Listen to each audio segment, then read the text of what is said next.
Hi, welcome back to my channel. ಎಲ್ಲರೂ ಹೇಗಿದ್ದೀರಾ? I hope ಎಲ್ಲರೂ ಚೆನ್ನಾಗಿದ್ದೀರ ಅಂತ ಭಾವಿಸ್ತಾ ಇವತ್ತಿನ ವ್ಲಾಗ್ನ ಶುರು ಮಾಡ್ತಾ ಇದ್ದೀನಿ. ಸೊ ಇವತ್ತು ಬಂದು ಹಬ್ಬದ ವ್ಲಾಗ್ನ ನಾನು ಅಪ್ಲೋಡ್ ಮಾಡ್ತಾ ಇದ್ದೀನಿ.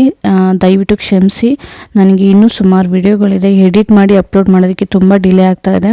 ಸೊ ಹಂಗಾಗಿ ಕಂಪ್ಲೀಟಾಗಿ ನಾನು ಯಾವುದನ್ನು ನಾನು ತೋರಿಸೋದಕ್ಕಾಗ್ತಾ ಇಲ್ಲ. ಸ್ವಲ್ಪ ಟೈಮ್ ಕೊಡಿ, ಅದನ್ನು ಕೂಡ ನಾನು ಅಪ್ಲೋಡ್ ಮಾಡ್ತೀನಿ. ಇನ್ನೂ ಮನೆ ಕ್ಲೀನಿಂಗ್ದು ಎಷ್ಟೊಂದು ವೀಡಿಯೋಸ್ಗಳಿದೆ, ಸೊ ಅದನ್ನು ಕೂಡ ಎಡಿಟ್ ಮಾಡಿ ಅಪ್ಲೋಡ್ ಮಾಡ್ತೀನಿ. ಸ್ವಲ್ಪ ಟೈಮ್ ಬೇಕಷ್ಟೇ ನನಗೆ.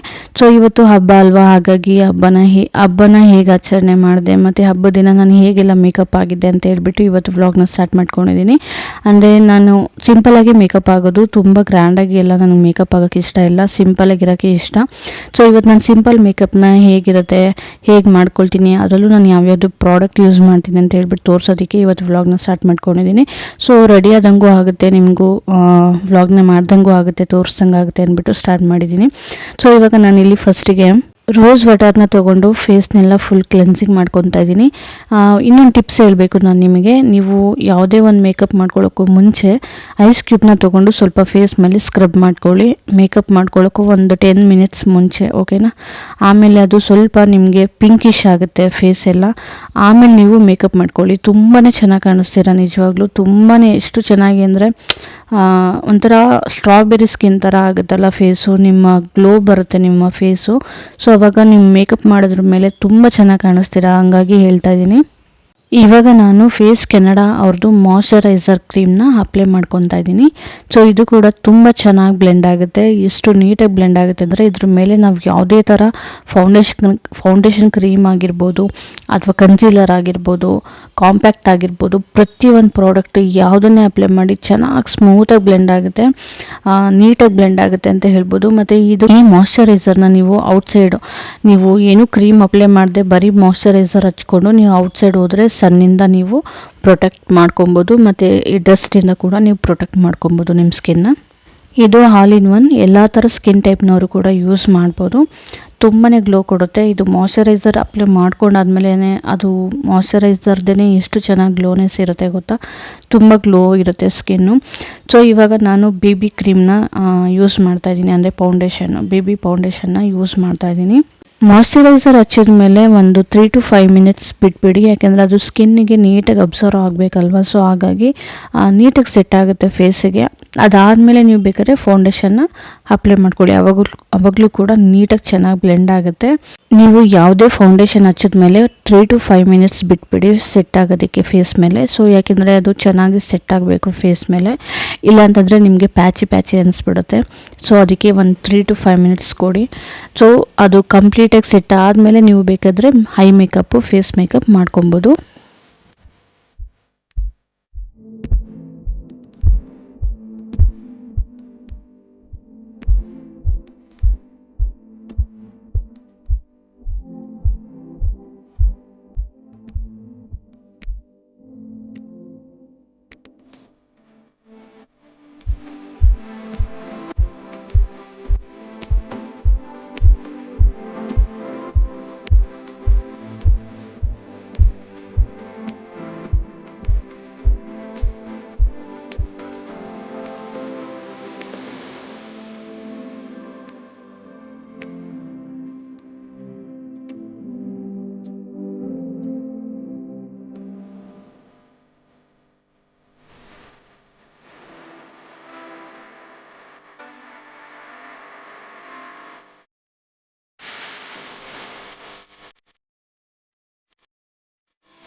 ಲಿಪ್ಸ್ಟಿಕ್ನ ಹಚ್ಕೊಳ್ಳೋಕ್ಕೂ ಮುಂಚೆ ಒಂದು 10 ನಿಮಿಷ ನಿಮ್ಗೆ ಯಾವ ಫ್ಲೇವರ್ ಇಷ್ಟನೋ ಆ ಫ್ಲೇವರ್ದು ನೀವು ಲಿಪ್ ಬಾಮ್ನ ಹಚ್ಕೊಂಡು ಬಿಟ್ಬಿಡಿ. ಯಾಕೆಂದರೆ ಅದು ಸ್ವಲ್ಪ ಮಾಯ್ಶ್ಚರೈಸರ್ ಆಗಲಿ ಲಿಪ್ಪು, ಇಲ್ಲಾಂದರೆ ತುಂಬಾ ಒಂಥರ ಅದು ಕೂಡ ಪ್ಯಾಚಿ ಆಗಿ ಮತ್ತು ಗ್ಯಾಪ್ ಆಗಿ ಕಾಣಿಸ್ತಾ ಇರುತ್ತೆ. ಸೊ ಹಾಗಾಗಿ ನಾನು ಇವಾಗ ಸ್ಟ್ರಾಬೆರಿ ಫ್ಲೇವರ್ದು ಲಿಪ್ ಬಾಮ್ನ ಹಚ್ಕೊಂಡು ಮಾಯ್ಶ್ಚರೈಸ್ ಆಗೋದಕ್ಕೆ ಬಿಟ್ಬಿಟ್ಟಿದ್ದೀನಿ.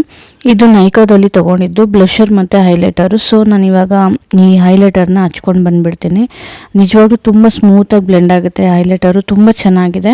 ಕೆಲವೊಂದು ಹೈಲೈಟರ್ ಹೇಗೆ ಅಂದರೆ ಐಲ್ಯಾಶಸ್ ಮೇಲೆಲ್ಲ ಡಸ್ಟಿ ಥರ ಪೌಡ್ರ್ ಥರ ಉದುರುತ್ತೆ. ಬಟ್ ಇದು ಆ ಥರ ಎಲ್ಲ ಏನೂ ಆಗಿಲ್ಲ. ತುಂಬ ಚೆನ್ನಾಗಿ ಬ್ಲೆಂಡ್ ಆಯಿತು. ಸಕ್ಕತ್ತಾಗಿ ಕಾಣಿಸ್ತಾ ಇತ್ತು ಮಾತ್ರ ನನ್ನ ಐಸ್. ನಿಜವಾಗ್ಲೂ ತುಂಬ ಚೆನ್ನಾಗಿ ಕಾಣಿಸ್ತಿತ್ತು.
ಮೇಕಪ್ ಎಲ್ಲ ಫಿನಿಶ್ ಆದಮೇಲೆ ಡ್ರೆಸ್ನ ವೇರ್ ಮಾಡಿ ಇಯರಿಂಗ್ನು ಕೂಡ ವೇರ್ ಮಾಡಿದ್ದೀನಿ. ಸೊ ಹೇಗೆ ಕಾಣಿಸ್ತಿದೆ ಯಾವ ರೀತಿ ನಾನು ಮೇಕಪ್ ಮಾಡ್ಕೊಂಡಿದ್ದೀನಿ, ಚೆನ್ನಾಗಿ ಅನ್ನಿಸ್ತಾ ಇದೆಯಾ?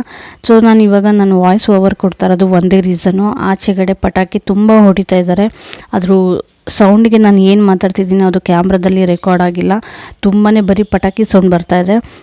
ನಿಮಗೆ ಗೊತ್ತಿರ್ಬೋದು, ನನ್ನ ಕೆಲವೊಂದು ಲಾಸ್ಟ್ ವೀಡಿಯೋಗಳಲ್ಲೆಲ್ಲ ನಾನು ಮನೆ ಒಳಗಡೆ ಮಾತಾಡುವಾಗ ಲವ್ ಬರ್ಡ್ಸ್ ಸೌಂಡ್ ಆಗಿರ್ಬೋದು ಅಥವಾ ಕೋಳಿಗಳು ಕೂಗೋ ಸೌಂಡ್ ಆಗಿರ್ಬೋದು ಎಷ್ಟು ಡಿಸ್ಟರ್ಬೆನ್ಸ್ ಆಗ್ತಿತ್ತು, ಬರೀ ಅದರದ್ದೇ ವಾಯ್ಸ್ ಏಕೋ ಹೊಡಿತಾ ಇತ್ತು. ಸೊ ಹಾಗಾಗಿ ಈ ಸತಿ ದೀಪಾವಳಿ ಅಲ್ವಾ, ಪಟಾಕಿ ಶಬ್ದ ನಿಮ್ಗೆ ಗೊತ್ತಿರುತ್ತೆ ಹೇಗಿರುತ್ತೆ ಅಂತ. ನಾವಿಲ್ಲಿ ಮಾತಾಡ್ತಿರೋದು ನಮ್ಮ ಪಕ್ಕದಲ್ಲೇ ನಾವು ಮಾತಾಡೋದು ಕೇಳಿಸ್ತಾರಲ್ಲ, ಅಷ್ಟು ಡಿಸ್ಟರ್ಬೆನ್ಸ್ ಇರುತ್ತೆ. ಸೊ ನನ್ನ ವಾಯ್ಸ್ ಅಂತೂ ಒಂಚೂರು ಕೇಳಿಸ್ತಿಲ್ಲ, ತುಂಬಾ ಸೌಂಡು, ಪಟಾಕಿ ಸೌಂಡು. ಹಾಗಾಗಿ ನಾನು ವಾಯ್ಸ್ ಓವರ್ ಕೊಡ್ತಾ ಇದ್ದೀನಿ. ಅಂದರೆ ನಾನು ಕ್ಯಾಮ್ರಾದಲ್ಲಿ ಮಾತಾಡುವಾಗ ನನಗೇನು ನೆನಪಿದೆಯೋ ಅದನ್ನು ವಾಯ್ಸ್ ಓವರಲ್ಲಿ ನಾನು ಹೇಳ್ತೀನಿ. ನಾನು ಹೇಳ್ತಾ ಇರೋದೇನೆಂದರೆ, ಎಲ್ರಿಗೂ ದೀಪಾವಳಿ ಹಬ್ಬದ ಆರ್ಥಿಕ ಶುಭಾಶಯಗಳು ಅಂತ ಹೇಳ್ತಾ ಸ್ಟಾರ್ಟ್ ಮಾಡ್ಕೊಂಡಿದ್ದೀನಿ. ಕೆಲವರಿಗೆ ದೀಪಾವಳಿ ತುಂಬ ಸಂತೋಷ ಕೊಡ್ಬೋದು, ಇನ್ನು ಕೆಲವರಿಗೆ ದೀಪಾವಳಿ ತುಂಬಾ ಕಣ್ಣೀರು ಹಾಕ್ಸಿರ್ಬೋದು. ನಾನು ಯಾಕೆ ಹೇಳ್ತಿದ್ದೀನಿ ಅಂದರೆ, ಕೆಟ್ಟದಾಗೂ ಶುರು ಆಗಿರುತ್ತೆ, ಒಳ್ಳೆಯದಾಗೂ ಶುರು ಆಗಿರುತ್ತೆ. ಕೆಲವ್ರ ಮನೆಯಲ್ಲಿ ದೀಪವಾಗಿದ್ದಂಥವ್ರೂ ಈ ದಿನ ಕಳ್ಕೊಂಡಿರ್ತಾರೆ, ಅಥವಾ ಇನ್ನು ಕೆಲವರು ಈ ಮನೆಗೆ ದೀಪವಾಗಿ ಆ ದೀಪವನ್ನು ಹಚ್ಚುವಂಥವ್ರನ್ನ ಕರ್ಕೊಂಬಂದಿರ್ತಾರೆ. ಅದು ಯಾವ ರೀತಿ ಬೇಕಾದರೂ ಶುರು ಆಗಿರ್ಬೋದು. ಸೊ ಹಾಗಾಗಿ ಈ ದೀಪಾವಳಿ ಸ್ವಲ್ಪ ಕೇರ್ಫುಲ್ಲಾಗಿ ಹುಷಾರಾಗಿಯೇ ಹಬ್ಬವನ್ನು ಆಚರಿಸಿ ಅಂತ ಹೇಳೋಕ್ಕೆ ಇಷ್ಟಪಡ್ತೀನಿ. ಇದೇ ದೀಪಾವಳಿ ಅಂತಲ್ಲ ನಾನು ಹೇಳ್ತಾ ಇರೋದು, ವರ್ಷ ಬರುವಂಥ ಎಲ್ಲ ದೀಪಾವಳಿಲೂ ಅಷ್ಟೇ. ಹೇಗೆ ಅಂತ ನಿಮಗೆ ಗೊತ್ತಿರುತ್ತೆ, ಪಟಾಕಿ ಹೊಡಿಯುವಾಗ ಎಷ್ಟೋ ಜನನ ನಾವು ಕಳ್ಕೊಂಬಿಟ್ಟಿರ್ತೀವಿ, ಕೆಲವೊಂದು ಅನಾಹುತಗಳನ್ನ ಮಾಡ್ಕೊಂಡಿರ್ತೀವಿ ಪಟಾಕಿ ಹೊಡಿಯೋವಂಥ ಜೋಶಲ್ಲಿ. ಸೊ ಹಾಗಾಗಿ ನಾನು ಕೆಲವೊಂದು ಪಾಯಿಂಟ್ಸ್ಗಳನ್ನ ಹೇಳಬೇಕಂತ ಅನ್ನಿಸ್ತು, ಹಾಗಾಗಿ ಹೇಳ್ತಾ ಇದ್ದೀನಿ. ದಯವಿಟ್ಟು ಚಿಕ್ಕ ಮಕ್ಕಳ ಕೈಯಲ್ಲಿ ಪಟಾಕಿ ಓಡಿಸುವಾಗ ಕೇರ್ಫುಲ್ಲಾಗಿ ಓಡಿಸಿ. ನೋಡ್ತಾ ಇರ್ತೀವಿ ನಾವು ನ್ಯೂಸ್ಗಳಲ್ಲೆಲ್ಲ ಏನೇನೆಲ್ಲ ಅನಾಹುತಗಳು ಆಗ್ತಾಯಿದೆ, ದೀಪಾವಳಿ ಹಬ್ಬ ಬಂದಾಗೆಲ್ಲ ಪಟಾಕಿ ಹೊಡೆದಾಗ ಏನೇನೆಲ್ಲ ಆಗಿದೆ ಅಂತ. ಸೊ ಹಂಗಾಗಿ ಪಟಾಕಿ ಹೊಡಿಯುವಾಗ ದಯವಿಟ್ಟು ನಿಮ್ಮ ಮನೆ ಮಕ್ಕಳನ್ನ ಕೇರ್ಫುಲ್ಲಾಗಿ ನೋಡಿಕೊಂಡು ಪಟಾಕಿ ಓಡಿಸಿ. ತುಂಬ ದೊಡ್ಡ ಪಟಾಕಿಗಳನ್ನ ಅವ್ರು ಹೊಡಿತೀನಿ ಅಂತ ಹಠ ಮಾಡಿದ್ರು ಓಡಿಸ್ಬೇಡಿ, ಯಾಕೆಂದರೆ ಅದರಿಂದ ಆಗುವಂಥ ಅನಾಹುತನ ನೀವೇ ಫೇಸ್ ಮಾಡಬೇಕಾಗುತ್ತೆ. ಸೊ ನಿಮ್ಮ ಮಕ್ಕಳು ನಿಮಗೆ ಬೇಕಂತಂದರೆ ನಿಮಗೆ ಪಟಾಕಿ ಹೊಡೆಯೋದು ಹೆಚ್ಚ, ನಿಮ್ಮ ಮಕ್ಕಳು ಹೆಚ್ಚ ಅನ್ನೋದನ್ನು ಯೋಚನೆ ಮಾಡಿ. ಅವತ್ತಿನ ದಿನ ಅವ್ರು ಹಠ ಮಾಡ್ಬೋದು, ಆದರೆ ಅದೊಂದು ದಿನ ಕಳೆದು ಬಿಟ್ಟರೆ ಮತ್ತೆ ಅವರು ನಿಮ್ಮ ಜೊತೆಗಿರ್ತಾರಲ್ವ. ಆದರೆ ಅವತ್ತಿನ ದಿನ ಅವ್ರು ಹಠ ಮಾಡಿದ್ರು ಅಂತ ನೀವು ಅವ್ರ ಸಂತೋಷಕ್ಕೆ ನೀವೇನಾದರೂ ತಂದು ಕೊಟ್ರಿ ಅಂತಂದರೆ, ಅಥವಾ ಅವ್ರನ್ನ ಸಂತೋಷವಾಗಿಡಿಸ್ಬೇಕು ಅಂತ ಹೋಗಿ ಅವ್ರನ್ನೇ ನೀವು ಶಾಶ್ವತವಾಗಿ ಕಳ್ಕೊಳ್ಳೋ ಥರ ಆಗೋದು ಬೇಡ ಅಲ್ವಾ. ಸೊ ಹಾಗಾಗಿ ಹೇಳ್ತಾ ಇದ್ದೀನಿ, ದಯವಿಟ್ಟು ಕೇರ್ಫುಲ್ಲಾಗಿ ಪಟಾಕಿ ಹಬ್ಬದ ದಿನ ಕೇರ್ಫುಲ್ಲಾಗಿರಿ. ಸೊ ನನಗೂ ಅಷ್ಟೇ ಪಟಾಕಿನ ತುಂಬ ಭಯ, ತುಂಬ ಇಷ್ಟಪಡ್ತಾಯಿದ್ದೆ ಚಿಕ್ಕ ಹುಡುಗಿಯಿಂದ ಪಟಾಕಿ ಹೊಡಿಯೋದಂದ್ರೆ ಸಿಕ್ಕಾಪಟ್ಟೆ ಇಷ್ಟ. ಅಣ್ಣಂದಿರ ಜೊತೆ ನಾನು ಸೇರ್ಕೊಂಡು ಪಟಾಕಿ ಹೊಡಿತಾ ಇದ್ದೆ. ಬಟ್ ಆಮೇಲೆ ಇಂಟ್ರೆಸ್ಟ್ ತುಂಬ ಕಡಿಮೆ ಆಯಿತು. ಮತ್ತು ಈ ನ್ಯೂಸ್ಗಳಲ್ಲಿ ಕೆಲವೊಂದು ನೋಡಿದ್ದು, ನಮ್ಮ ಫ್ಯಾಮಿಲಿನಲ್ಲಿ ನಾವು ಹೊಡಿಯುವಾಗ ಯಾವುದೇ ರೀತಿ ಇನ್ಸಿಡೆಂಟ್ ನಡೆದಿಲ್ಲ, ಬಟ್ ಬೇರೆಯವ್ರದ್ದು ನೋಡಿದ್ದೀನಿ ಪಟಾಕಿ ಹೊಡಿಯೋಕೆ ಹೋಗಿ ಏನೇನೆಲ್ಲ ಆಗಿತ್ತು ಅಂತ. ಸೊ ಅವ್ರು ಇವತ್ತಿಗೂ ಲೈಫ್ ಲಾಂಗ್ ಅವರ ಲೈಫ್ ಎಷ್ಟು ಸ್ಪಾಯ್ಲ್ ಆಗಿದೆ ಅಂತಲೂ ನೋಡಿದ್ದೀನಿ. ಸೊ ಹಾಗಾಗಿ ಇದೊಂದು ಮಾತನ್ನ ಹೇಳಬೇಕಂತ ಇಷ್ಟಪಡ್ತಿದ್ದೀನಿ. ಪ್ರಾಣಿ ಪಕ್ಷಿಗಳಿಗೆ, ವಯಸ್ಸಾದಂಥ ವೃದ್ಧರುಗಳಿಗೆ, ಎಳೆ ಕಂದಮ್ಮಗಳಿಗೆ, ಚಿಕ್ಕ ಪುಟ್ಟ ಮಕ್ಕಳುಗಳಿಗೆ, ಅಕ್ಕಪಕ್ಕದವ್ರಿಗೆ ಯಾರಿಗೂ ತೊಂದರೆ ಕೊಡದೆ ಹಬ್ಬನ ಶುರು ಮಾಡೋಣ. ಸೊ ಎಲ್ರಿಗೂ ದೀಪಾವಳಿ ಹಬ್ಬದ ಆರ್ಥಿಕ ಶುಭಾಶಯನ ಹೇಳ್ತಾ ಹಬ್ಬನ ಶುರು ಮಾಡೋಣ ಬನ್ನಿ. ನಾನು ಕೂಡ ಜೋಶಲ್ಲಿ ಹಬ್ಬನ ಶುರು ಮಾಡ್ತಾ ಇದ್ದೀನಿ. ಕೇರ್ಫುಲ್ಲಾಗಿದ್ದು ಹಬ್ಬನ ಆಚರಿಸೋಣ. ಆಚೆ ನೋಡಿ, ನಾನು ವಿಡಿಯೋ ಮಾಡೋವಾಗ ಅಷ್ಟೊಂದು ಪಟಾಕಿ ಸೌಂಡ್ಗಳಿತ್ತು, ಅಷ್ಟೊಂದು ಪಟಾಕಿ ಹೊಡಿತಿದ್ರು. ಇವಾಗ ನೋಡಿ ನಾನು ಆಚೆ ಬಂದು ನಾನು ಪಟಾಕಿ ಹೊಡೆಯೋಣ ಅಂತ ಆಚೆ ಬರ್ತಾಯಿದ್ದೀನಿ ವಿಡಿಯೋ ಎಲ್ಲ ಮುಗಿಸಿ. ಇವಾಗ ನೋಡಿ ಯಾರು ಪಟಾಕಿ ನಮ್ಮ ಮನೆ ಹತ್ರದಲ್ಲಿರೋರು ಯಾರು ಹೊಡಿತಿಲ್ಲ, ಎಲ್ಲ ದೂರದಲ್ಲಿರೋರೆಲ್ಲ ಹೊಡಿತಿದ್ದಾರೆ. ಇವಾಗ ನಾನು ಮತ್ತು ನಮ್ಮ ಮನೆಯವರು ಇಬ್ಬರು ಮೇಲ್ಗಡೆ ಹೋಗಿ ಪಟಾಕಿ ಹೊಡೆಯೋಣ ಅಂತೇಳಿ ಟೆರೆಸ್ ಮೇಲೆ ಹೋಗಿದ್ದೀವಿ. ನೋಡ್ತಿರ್ಬೋದು, ಅಜಯ್ ಬಂದು ಇಲ್ಲಿ ಚಕ್ರ ಪಟಾಕಿ ಹೊಡಿತಿದ್ದಾರೆ. ಮತ್ತು ಏನಂತಾರೆ ಇನ್ನೂ ಏನೇನೋ ಸುಮಾರು ಪಟಾಕಿಗಳನ್ನೆಲ್ಲ ಹೊಡಿತಿದ್ದಾರೆ. ಸೊ ಬನ್ನಿ ಎಂಜಾಯ್ ಮಾಡೋಣ. ನೀವು ಕೂಡ ನಿಮ್ಮ ಮನೆಗಳಲ್ಲಿ ಕೇರ್ಫುಲ್ಲಾಗಿ ಪಟಾಕಿ ಹೊಡೀರಿ. ಸ್ವಲ್ಪ ಹಾಗೇ ನಮ್ಮ ಅಜಯ್ನೂ ಕೂಡ ಸ್ವಲ್ಪ ಈ ಸತಿ ಯಾಕೋ ದೀಪಾವಳಿ ಹಬ್ಬದಲ್ಲಿ ಕೈನ ಸುಟ್ಕೊಂಡ್ರು. ಅದು ಹತ್ಕೊಂಡಿಲ್ಲ ಅಂತೇಳಿ ಅವ್ರು ಹಚ್ಚುತ್ತಾ ಇದ್ರು. ಅದು ನೋಡಿದ್ರೆ ಸಡನ್ನಾಗಿ ಹತ್ಕೊಂಡ್ಬಿಡ್ತು. ಪಾಪ ಸ್ವಲ್ಪ ಕೈಗೆ ಡ್ಯಾಮೇಜ್ ಆಯಿತು, ಪರವಾಗಿಲ್ಲ ಫಿಂಗರ್ಗೆ. ಬಟ್ ಆಮೇಲೆ ಐಸ್ ಕ್ಯೂಬ್ ಎಲ್ಲ ಹಾಕಿ ರಬ್ ಮಾಡಿ ಹೇಗೋ ವಾಸಿ ಮಾಡಿಕೊಂಡ್ರು. ಬಟ್ ಆ ಕ್ಷಣ ಎಷ್ಟು ನೋವು ತಿಂದರು ಅಂದರೆ ವಿಲ ಅಂತ ಒದ್ದಾಡ್ಬಿಟ್ರು. ಬಟ್ ಇರಲಿ, ಏನೂ ಮಾಡೋಕ್ಕಾಗಲ್ಲ. ನನಗೆ ಅವರು ಏಟ್ ಮಾಡ್ಕೊಂಡ್ಮೇಲೆ ನನಗೆ ಸಖತ್ ಭಯ ಆಯಿತು, ನನಗೂ ಪಟಾಕಿ ಹೊಡಿಯೋಕ್ಕೆ. ಈ ಸಣ್ಣ ಪುಟ್ಟದ ಹಚ್ಚೋದಕ್ಕೂ ಸಿಕ್ಕಾಬಟ್ಟೆ ಎದುರ್ಕೋತಿದ್ದೀನಿ. ಇನ್ನೊಂದು ಏನು ಹೇಳ್ಬೇಕಂದ್ರೆ, ಟೆರೆಸ್ ಮೇಲೆ ತುಂಬ ಗಾಳಿ, ಸಿಕ್ಕಾಬಟ್ಟೆ ಗಾಳಿ. ಪಟಾಕಿನೇ ಇನ್ನೂ ಕಡ್ಡಿನೇ ಹತ್ಕೊತಿಲ್ಲ, ಬೆಂಕಿ ಕಡ್ಡಿನೇ ಹತ್ಕೊತಾ ಇಲ್ಲ. ನನಗೆ ಸಿಕ್ಕಾಬಟ್ಟೆ ಬೇಜಾರಾಯಿತು. ಹಂಗೂ ಗೋಡೆ ಸಂದಿ ಹತ್ರ ಎಲ್ಲ ಹೋಗಿ ಹಚ್ಕೊಂಡು ಬಂದು ಇಲ್ಲಿ ಪಟಾಕಿ ಹೊಡಿತಿದ್ದೆ. ಸೊ ಹಂಗೂ ಹಿಂಗೂ ಫೈನಲ್ ಆಗಿ ಆ ಗಾಳಿನೋ ಮಳೆನೋ ಏನೋ ಒಂದು ಅದನ್ನೆಲ್ಲನೂ ಸೈಡ್ಗಿಟ್ಟು ಪಟಾಕಿ ಹೊಡಿತಾ ಇದ್ದೀನಿ. ನಾನು ಕೂಡ ಈ ದಿನನ ಎಂಜಾಯ್ ಮಾಡಿದೆ. ಬಟ್ ನಾನು ತುಂಬ ಕೇರ್ಫುಲ್ಲಾಗಿಯೇ ಪಟಾಕಿ ಹೊಡೆದಿದ್ದೀನಿ. ದಯವಿಟ್ಟು ನೀವು ಕೂಡ ಕೇರ್ಫುಲ್ಲಾಗಿ ನಿಮ್ಗೆ ಎಷ್ಟಾಗುತ್ತೋ ನಿಮ್ಮ ಚಿಕ್ಕದನ್ನು ಮಾತ್ರನೇ ಪಟಾಕಿ ಹೊಡೀರಿ. ಪಟಾಕಿ ಹಬ್ಬ ಅಂತ ಹೇಳ್ಬಿಟ್ಟು ತುಂಬ ದೊಡ್ಡ ದೊಡ್ಡ ಪಟಾಕಿ ಅಡ್ಡಬೊಮ್ಮೆ ಹೊಡಿಬೇಕು, ಸರ ಪಟಾಕಿನೇ ಹೊಡಿಬೇಕು ಅಂತೇಳಿ ಹೊಡೆದು ಅಕ್ಕಪಕ್ಕದಲ್ಲಿರೋರಿಗೆಲ್ಲ ಹಿಂಸೆ ಕೊಟ್ಟು ನೀವು ಹಿಂಸೆ ತೊಗೊಂಡು ಆ ಕಿವಿ ಪಟಾಕಿ ಸೌಂಡ್ ಕೇಳುವಾಗ ನಮ್ಮ ಕಿವಿ ಎಷ್ಟು ನೋವು ಬರುತ್ತೆ ಅಂದರೆ ಅಪ್ಪ ತುಂಬ ಪೇನ್ ಆಗುತ್ತೆ. ಆ ಪಟಾಕಿ ಶಬ್ದ ಕೇಳೋಕ್ಕೆ ಆಗಲ್ಲ, ಅಷ್ಟು ಸೌಂಡು ಅಷ್ಟು ಇರಿಟೇಟ್ ಆಗೋ ಥರ ಸೌಂಡ್ ಇರುತ್ತೆ. ಅದು ನಮ್ಮನೆಯವರೇ ಅಷ್ಟು ಕೇರ್ಫುಲ್ಲಾಗಿದ್ದೇನೆ ಒಂದು ಸ್ವಲ್ಪ ಡ್ಯಾಮೇಜ್ ಮಾಡಿಕೊಂಡ್ರು ಅಂದರೆ ಅರ್ಥ ಮಾಡ್ಕೊಳ್ಳಿ ಅದು ಪಟಾಕಿನ ಎಷ್ಟು ಡೇಂಜರ್ ಇರುತ್ತೆ ಅಂತ. ನಾವು ಎಷ್ಟೇ ಕೇರ್ಫುಲ್ಲಾಗಿದ್ದರೂ ಅನಾಹುತ ಅನ್ನೋದು ಎಲ್ಲಿಂದ ಬೇಕಾದರೂ ಹುಡ್ಕೊಂಬರ್ಬೋದು. ಸೊ ಹಂಗಾಗಿ ಕೇರ್ಫುಲ್ಲಾಗಿರಿ ದಯವಿಟ್ಟು. ನೆಟ್ವರ್ಕು ಟೈಮು ಸೊ ಇದು ಯಾವುದೂ ನನಗೆ ಸರಿಯಾಗಿ ಸಿಗದೆ ನನಗೆ ವೀಡಿಯೋಸ್ಗಳನ್ನ ಅಪ್ಲೋಡ್ ಮಾಡೋದಕ್ಕೆ ಸ್ವಲ್ಪ ಡಿಲೇ ಆಗ್ತಿದೆ. ಸೊ ದಯವಿಟ್ಟು ಅಡ್ಜಸ್ಟ್ ಮಾಡ್ಕೊಂಡು ನೋಡಿ ಅಂತ ಹೇಳ್ತಾ, ಎಲ್ರಿಗೂ ವಿಡಿಯೋ ಇಷ್ಟ ಆಗಿದೆ ದಯವಿಟ್ಟು ಲೈಕ್ ಕೊಡೋದನ್ನು ಮರಿಬೇಡಿ. ಆ್ಯಂಡ್ ಇನ್ನೂ ನನ್ನ ಚಾನಲ್ನ ಯಾರು ಸಬ್ಸ್ಕ್ರೈಬ್ ಮಾಡ್ಕೊಳ್ದೆ ನೋಡ್ತಿದ್ರು ದಯವಿಟ್ಟು ಸಬ್ಸ್ಕ್ರೈಬ್ ಮಾಡ್ಕೊಂಡು ನೋಡಿ ಅಂತ ಹೇಳ್ತಾ, ಕೊನೆವರೆಗೂ ವಿಡಿಯೋ ನೋಡೋದಕ್ಕಾಗಿ ನಿಮ್ಮೆಲ್ರಿಗೂ ಥ್ಯಾಂಕ್ಸ್. ಸೊ ಇವತ್ತಿನ ವ್ಲಾಗ್ನ ಇಲ್ಲಿಗೆ ಮುಗಿಸ್ತಾ ಇದ್ದೀನಿ. ನೆಕ್ಸ್ಟ್ ವಿಡಿಯೋದೊಂದಿಗೆ ಸಿಗ್ತೀನಿ. ಅಲ್ಲಿವರೆಗೂ ಕಾಯ್ತಾ ಇರಿ. ಟೇಕ್ ಕೇರ್, ಬಾಯ್.